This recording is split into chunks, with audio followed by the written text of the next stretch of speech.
Hi friends, welcome to our channel. இன்றைக்கி ஒரு நல்ல மிளகு அறுவடை தான். இந்த நல்ல மிளகு பார்த்திங்கன்னா செடி நல்ல மிளகுன்னு சொல்லுவாங்க. இந்த செடியில் ஃபுல்லாகவே நல்ல மிளகு தான் இருக்குது.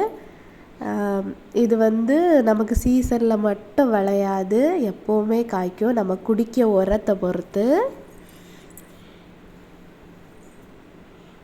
அதனால் அதிகமாக நம்ம இயற்கையான உரம் கொடுத்தோன்னா கண்டிப்பாக இந்த மாதிரி நிறைய நல்ல மிளகு காய்க்கும். மோஸ்ட்லி நம்ம வந்து மரத்தில் படத்தி விடிய நல்ல மிளகு தான் எல்லாருக்கு வீட்லேயும் இருக்கும்.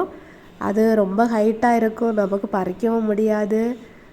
அது சீசனில் மட்டும்தான் காய்க்கும். அது மாதிரி இது கிடையாது. நம்ம மாடி தோட்டத்திலே இது வச்சு நம்ம பராமரித்ததை பொறுத்து நமக்கு நிறைய காய் கிடைக்கும். விளைய அப்பப்போ நம்ம பறித்து காய வச்சிட்டாலே போதும். இது மாதிரி நல்ல வெயிலாக இருக்கும்போது காய வச்சிட்டாலே போதும். ஒரு 2 நாளில் நல்லாவே கலர் மாதிரி வந்துடும். அதுக்கு பிறகு நம்ம பொடி பண்ணி வச்சிடலாம். இல்லைன்னா முழுசாகவே வச்சுருக்கலாம். நம்ம ரசத்துக்கெல்லாம் தட்டி போடுறதுக்கு எல்லாத்துக்குமே யூஸ் ஆகும். ஒரு நாளில் பாருங்கள் கலர்லாம் சேஞ்ச் ஆயாச்சு. இன்னும் ஒரு 2 நாள் கூட வச்சு எடுத்தோன்னா நல்ல மிளகு ஃபுல்லாகவே ரெடி ஆயிரும். இது மாதிரி நீங்களும் வீட்டில் ஒரு செடி வாங்கி வச்சு இது மாதிரி நல்ல மிளகு நீங்கள் யூஸ் பண்ணிக்கலாம். வீடியோ பிடிச்சிருந்தால் மறக்காமல் சப்ஸ்கிரைப் பண்ணிடுங்க.